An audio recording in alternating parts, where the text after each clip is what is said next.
नराधमावर कारवाई झालीच पाहिजे.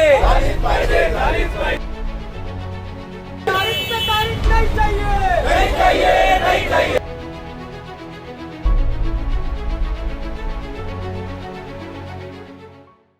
भिवंडीतील कशळी परिसरात एका 7 वर्षाच्या निष्पाप चिमुरडीवर झालेल्या अत्यंत क्रूर आणि संतापजनक अत्याचारामुळे संपूर्ण महाराष्ट्र पुन्हा एकदा हादरलाय. खेळायच्या वयात जिथे मुलांना सुरक्षित वातावरण मिळायला हवं, तिथे एका नराधमानं या चिमुरडीला आपल्या वासनेची शिकार बनवलं. ही घटना केवळ एका कुटुंबाला उद्ध्वस्त करणारी नाही, तर संपूर्ण समाजाच्या आणि व्यवस्थेच्या तोंडावर काळीमा फासणारी आहे. या घटनेमुळे भिवंडी परिसरासह संपूर्ण राज्यातील पालकांमध्ये सध्या तीव्र संताप आणि प्रचंड भीतीचं वातावरण निर्माण झालंय. आज समाज म्हणून आपण कोणत्या दिशेने चाललो आहोत आणि आपल्या मुली सुरक्षित का नाहीत, हा सर्वात मोठा आणि अस्वस्थ करणारा प्रश्न या निमित्तानं पुन्हा एकदा ऐरणीवर आलाय. भिवंडीच्या कशळी परिसरात घराबाहेर खेळणाऱ्या एका निष्पाप 7 वर्षीय चिमुरडीवर तिच्या शेजारी राहणाऱ्या नराधमानं अत्याचार केला.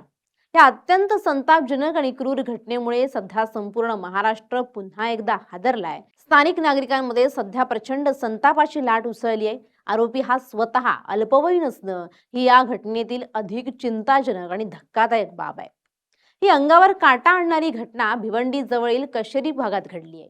पीडित चिमुरडी तिच्या घराच्या परिसरात नेहमीप्रमाणे इतर मुलांसोबत खेळत होती. त्याच वेळी तिथे राहणाऱ्या अंकित गिरी नावाच्या नराधमानं या निष्पाप लहान मुलांवर पाळत ठेवली होती. त्याने सर्वप्रथम खेळणाऱ्या मुलांना आमिष दाखवून जवळ बोलावलं. मुलांचा विश्वास संपादन करण्यासाठी आणि त्यांना जाळ्यात ओढण्यासाठी आरोपीने त्यांना 500 रुपये देण्याचं तसंच कोणालाही काहीही न सांगण्याचं आमिष दाखवलं.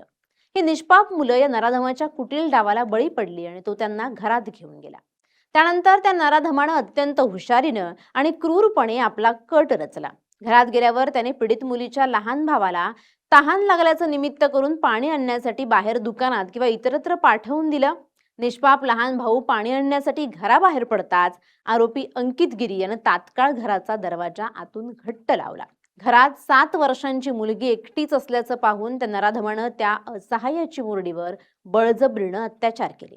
मुलीचा लहान भाऊ जेव्हा पाणी घेऊन परत आला तेव्हा त्याला घराचा दरवाजा आतून बंद दिसला. काहीतरी अघटित घडल्याचा संशय आल्यानं आणि मुलीचा शोध घेत असताना ही घटना उघडकीस आली. या नराधमाच्या क्रूर कृत्यामुळे चिमुरडीची प्रकृती अत्यंत गंभीर झाली आहे. तिच्या शरीरातून मोठ्या प्रमाणात रक्तस्राव होत होतं. तिला तात्काळ उपचारासाठी जवळच्या शासकीय रुग्णालयात दाखल करण्यात आलंय. सध्या तिच्यावर अतिदक्षता विभागात वैद्यकीय तज्ज्ञांच्या देखरेखीखाली उपचार सुरू आहेत. या लहान वयातील मुलीवर झालेल्या या भयानक अत्याचारामुळे तिची शारीरिक अवस्था ही अत्यंत चिंताजनक आहे. या घटनेची माहिती कशेरी आणि संपूर्ण भिवंडी परिसरात वाऱ्यासारखी पसरली आणि स्थानिक नागरिकांचा संयम सुटला. संतप्त झालेल्या शेकडो नागरिकांनी, महिलांनी आणि तरुणांनी थेट रस्त्यावर उतरून तीव्र निषेध नोंदवला. कायदा आणि सुव्यवस्थेचा प्रश्न निर्माण झालाय, कारण संतप्त जनसमुदायानं या नराधमाचा तात्काळ एन्काउंटर करण्यात यावा किंवा त्याला जाहीर फाशी देण्यात यावी अशी आक्रमक मागणी लावून धरली आहे. परिस्थितीचं गांभीर्य ओळखून नारपोली पोलीस ठाण्याचे पोलीस पथक तात्काळ दाखल झालं. पोलिसांनी संतप्त जमावाला शांत करण्याचा प्रयत्न केला आणि कायदा हातात न घेण्याचं आवाहन केलं. नारपोली पोलिसांनी या प्रकरणी वेगानं पावलं उचलत पीडित मुलीच्या कुटुंबियांच्या तक्रारीवरून आरोपी अंकित गिरी विरोधात भारतीय न्याय संहिता पोक्सो कायद्याअंतर्गत अत्यंत कडक कलमांखाली गुन्हा दाखल केला. गुन्हा दाखल झाल्यानंतर पोलिसांनी तातडीनं तपासाची चक्र फिरवली आणि फरार होण्याच्या बेतात असलेल्या आरोपी अंकित गिरी याच्या मुसक्या आवळल्या.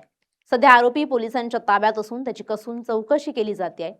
महाराष्ट्रात महिला आणि लहान मुलींच्या सुरक्षेचा प्रश्न या घटनेमुळे पुन्हा एकदा ऐरणीवर आलाय. भिवंडी कशेळीतील या घटनेनं पालकांमध्ये कमालीची भीती आणि चिंता निर्माण केली आहे. अशा नराधमांना फास्ट ट्रॅक कोर्टात खटला चालवून लवकरात लवकर फाशीची शिक्षा द्यावी अशी मागणी संपूर्ण राज्यातून आता होते. या घटनेनं केवळ भिवंडीच नाही तर अवघा महाराष्ट्र सुन्न झालाय. आज प्रत्येक पालकाच्या मनात एकच भीती घर करून बसली आहे की आमची मुलगी सुरक्षित आहे तरी कुठे. घर असो, शाळा असो, कोचिंग क्लास असो की घराखाली खेळायचं मैदान, मुलींवर कुठेही आणि कधीही अत्याचार होऊ शकतो अशी भयानक परिस्थिती आज निर्माण झाली आहे. पूर्वीच्या काळी घराबाहेर पडताना काळजी घेतली जायची, पण आता ओळखीच्या लोकांकडून, शेजाऱ्यांकडून आणि हक्काच्या परिसरातच अशा घटना घडत असल्यानं पालकांचा कुणावरही विश्वास उरलेला नाहीये. पालक आता आपल्या मुलांना काही मिनिटांसाठी घराबाहेर एकटं सोडायला घाबरतायत. नोकरी करणाऱ्या मातापित्यांची चिंता तर हजारपटीनं वाढली आहे. मुलं डोळ्यासमोर नसताना त्यांच्या सुरक्षेची काळजी त्यांना सातत्यानं सतावते. या भीतीमुळे मुलांचं बालपण हिरावलं जातंय. त्यांना मनमोकळेपणानं खेळता येत नाहीये, मित्रांसोबत फिरता येत नाही. एका बाजूला आपण महिला सक्षमीकरणाच्या गप्पा मारतो, मुलींना शिकवून मोठं करण्याचं स्वप्न पाहतो, आणि दुसऱ्या बाजूला त्यांच्या मूलभूत सुरक्षेची हमी सुद्धा आपण देऊ शकत नाही. हे अत्यंत खेदजनक वास्तव आहे. भिवंडीतील घटनेतील आरोपी स्वतः 17 वर्षाचा आहे. एवढ्या लहान वयात मुलांच्या मनात असे हिडीस विचार येणं ही समाजाच्या मानसिक आरोग्याची घसरण दाखवणारी बाब आहे. मोबाईलवर सहज उपलब्ध होणारे अश्लील साहित्य, नैतिक मूल्यांचा अभाव आणि कौटुंबिक नियंत्रणाचा सुटलेला लगाम यामुळे तरुण पिढी गुन्हेगारीच्या गर्तेत ओढली जाते. जोपर्यंत आपण मुळाशी जाऊन या समस्येचा विचार करत नाही, तोपर्यंत केवळ कायदे करून हा प्रश्न सुटणार नाही. भिवंडीची घटना ही आपल्या सर्वांसाठी एक धोक्याची घंटा आहे. वारंवार होणारे हे अत्याचार आपल्याला सुरक्षेची हमी देऊ शकत नाहीयेत. मुलीच्या सुरक्षेची जबाबदारी ही केवळ पोलीस किंवा प्रशासनाची नाही, तर ती संपूर्ण समाजाची आहे. आपण आपल्या घरातील मुलांना महिलांचा आदर करायला शिकवलं पाहिजे. मुलांच्या मोबाईल वापरावर, त्यांच्या मित्रमंडळींवर पालकांनी बारक लक्ष ठेवणं गरजेचं आहे. जर परिसरात कोणतीही संशयास्पद हालचाल दिसत असेल तर त्याकडे दुर्लक्ष न करता आवाज उठवा. जोपर्यंत आपण एक समाज म्हणून एकत्र येऊन या विकृतींविरोधात लढत नाही आणि प्रशासनाकडून तातडीच्या न्यायाची मागणी करत नाही, तोपर्यंत आपल्या लेकी सुना सुरक्षित राहू शकणार नाहीत. भिवंडीतील त्या निष्पाप चिमुरडीला न्याय मिळवून देणं आणि तिच्या पालकांना मानसिक बळ देणं हे आज आपलं कर्तव्य आहे. Bureau report, LS Marathi. मामला है पूरा, बच्चे कहाँ पर थे और क्या लालच देकर उनको लेकर गया? बच्चे लोग नीचे खेल रहा था, वो आया और बच्चे लोग को ऊपर ले गया लालच देके, और ले गया बच्चे को। दो भाई बहन था, उसको लालच दिया कि तुम पानी लेके आओ नीचे से, और वो बोला कि हमारे रूम में बच्चा 2 है, चलो अंदर ले गया उसको। अंदर ले जाने के बाद वो साथ किसका लालच देकर पैसे के लालच दिया, बोला कि 500 रुपया देता हूँ, किसी को बताना मत। और वो बच्चे को अंदर ले गया, अंदर ढोक दिया।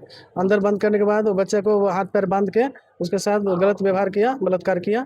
और हम लोग को अभी जानकारी मिला, हम लोग को 5:30 बजे करीब, तो हम लोग का आया तो फिर पुलिस को जानकारी दिया और अभी हॉस्पिटल में लेकर आए हैं। अच्छा, लड़की की बच्ची की हालत क्या है? लड़की की हालत बहुत गंभीर है, ब्लडिंग जा रहा है। आप लोग क्या चाहते हैं अभी आप लोग? अभी हम लोग क्या चाहेंगे, हम लोग चाहेंगे उसका सजा मिले।